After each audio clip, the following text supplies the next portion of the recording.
कहानी का नाम शादी या समझौता। सोनम अपने माता पिता की इकलौती संतान थी जो बहुत नाजों से पली बड़ी थी। सोनम पढ़ाई में बहुत होनहार थी। सोनम का सपना पीएचडी करने का था, जिससे वह अपने नाम के आगे डॉक्टर लगा सके। सोनम अपने घर से दूर जाकर दूसरे शहर में नेट के एग्जाम की तैयारी करने में लग गई। सोनम दिन रात पढ़ाई में लगी रहती और एग्जाम भी अच्छे से दिया। सोनम के नेट का पेपर देने के कुछ दिन बाद ही उसके पापा ने उसकी शादी तय कर दी थी। नेट का रिजल्ट आया उससे पहले ही सोनम की शादी भी हो गई। शादी के 2 महीने बाद जब नेट का रिजल्ट आया तो सभी उसका रिजल्ट देखकर अचंभित थे। सोनम के चेहरे पर खुशी की लहर दौड़ पड़ी और उसकी आंखों में खुशी के आंसू आ गए। सोनम ने नेट का पेपर न सिर्फ पास किया था, बल्कि पूरे भारत में वे 8वें स्थान पर थी। ससुराल और मायके दोनों जगह एकदम खुशी का माहौल था।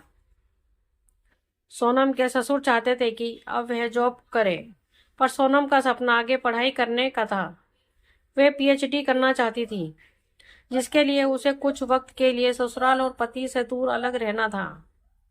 सोनम की अच्छी रैंक की वजह से अलग अलग यूनिवर्सिटी से उसके पास एडमिशन के लिए कॉल आने लगे।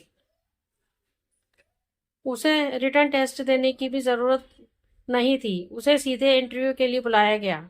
सोनम की खुशियां ज्यादा दिन नहीं रही और उसके ससुर ने सारी उम्मीदों पर पानी फेर दिया। सोनम के ससुर ने उसे आगे की पढ़ाई के लिए भेजने से मना कर दिया और एक ही पल में उसके सारे सपने चूर चूर कर दिए। जैसे ही उसने सुना, वे बुत बनी खड़ी रह गई।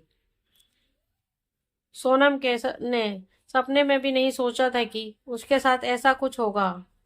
जब यह बात सोनम के पापा को पता लगी, वो तुरंत सोनम के ससुर से मिलने उसके घर आए।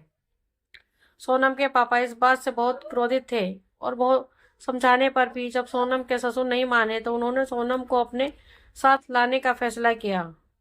सोनम के पापा ने कहा, यदि आप लोग सोनम को आगे बढ़ने से रोकते हैं तो मैं उसे अपने साथ ले जाऊंगा और वहीं से वह आगे की पढ़ाई करेगी।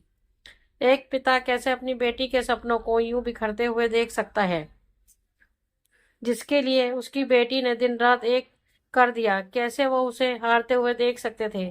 सोनम के पापा का लिया हुआ ये कठोर कदम सुनने में सबको बुरा जरूर लगा।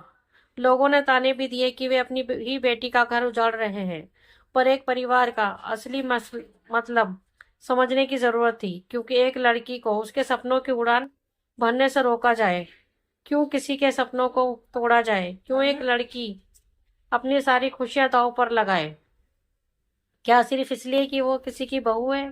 दोस्तों, आपको हमारी ये कहानी कैसी लगी प्लीज कमेंट में हमें जरूर बताएं। अगर कहानी आपको अच्छी लगी हो तो अपने दोस्तों के साथ शेयर करें और हमारे चैनल को लाइक एंड सब्सक्राइब करना ना भूलें। धन्यवाद।